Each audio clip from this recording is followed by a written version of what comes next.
Mr. Avner Shalev, Chairman of Vashem, former President of Poland, Mr. Alexander Kwasniewski, former President of Croatia, Mr. Stefan Lesi, former Speaker of the Knesset, Mr. Dan Tichon, Dr.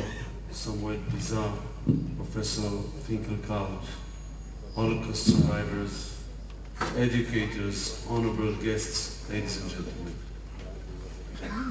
On behalf of the Government of Israel and the Israeli Education Ministry, I warmly congratulate all the participants of the 7th International Conference on Holocaust Education. This important conference of senior educators and statesmen from around the globe provides an opportunity to discuss appropriate ways to instill awareness, meaning and lessons of the Holocaust amongst younger generations towards a better future for humankind. The Holocaust was not only the most significant crime of human history, it was also the most terrible ethical, cultural failure of the modern era. The murderous, cold-minded and collective decision to exterminate a nation and wipe it off the face of the earth constitutes an act of indescribable horror. This decision sealed the fate of millions, not for sins performed, but simply for belonging to the Jewish people. Let us not forget that the 20th century annihilation of the Jewish people on European soil took root in a fertile ground of anti-Semitism. Today, we must ask, has anti-Semitism disappeared from our lives? Does anti-Semitism belong to the pages of history? The truth is that anti-Semitism never lapsed. It existed in the past and it's here in the present as a destructive and powerful force. This monster bore its head for only a short period of time after the Second World War. Among traditional forms of anti-Semitism, today we are witnessing a new anti-Semitism, one whose incarnation has been transferred from delegitimizing Jews to delegitimizing the Jewish state. The fight against anti-Semitism is a major challenge which requires to work together with united forces around the world. We must be realistic in identifying the dangers and threats. One who fails to correctly identify danger and estimate its threatening potential will be unprepared should the danger be realized. When head of state openly declares his ambition to annihilate the Jewish state, one must take his words at face value, not interpret them, not make light of them. The lesson we learned with our own flesh is to treat threats of this nature with all seriousness, and what we learn is to do what is necessary to prevent the enemy from implementing its aims. I believe in education as a seminal force.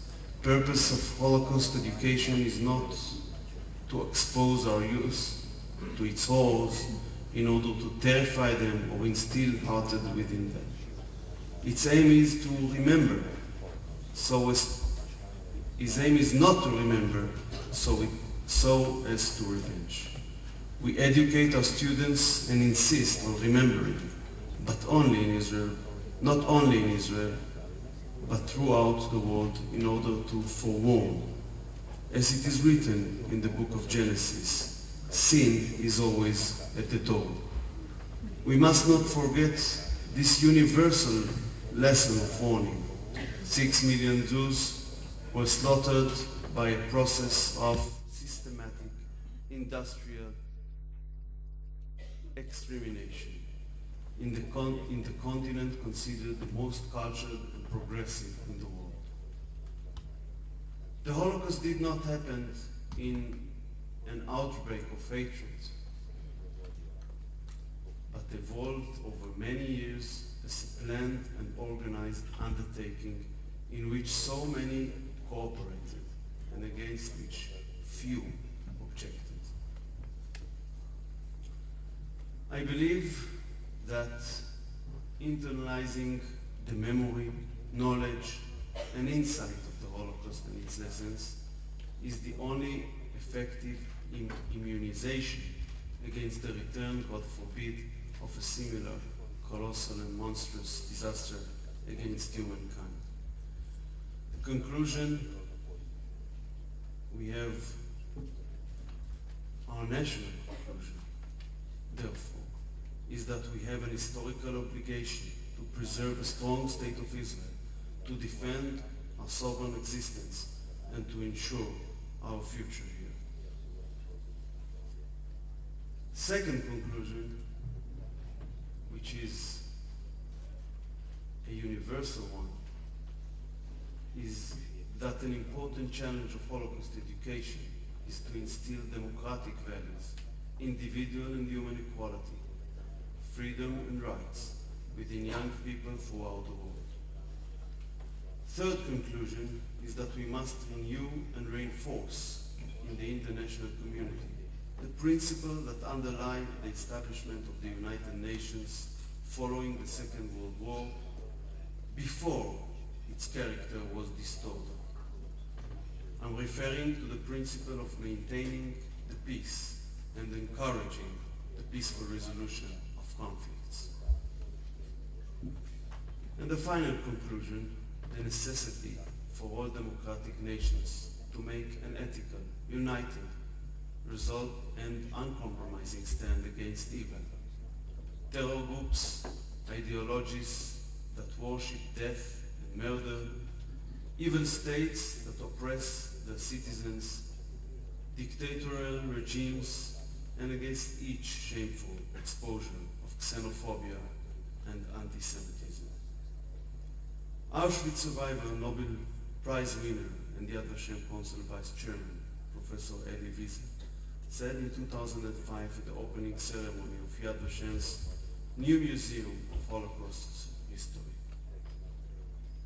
I quote, "And so we go through the museum, and what should we do? Weep? No. We never try to tell the tale to make people weep. If we decide to tell the tale, it is because we want the world to be a better world. The messenger has delivered the message. What is our role now? We must become the messengers of the messengers. I welcome you all, loyal and committed messengers, to Israel and to our capital, Jerusalem, and wish you a successful and meaningful conference.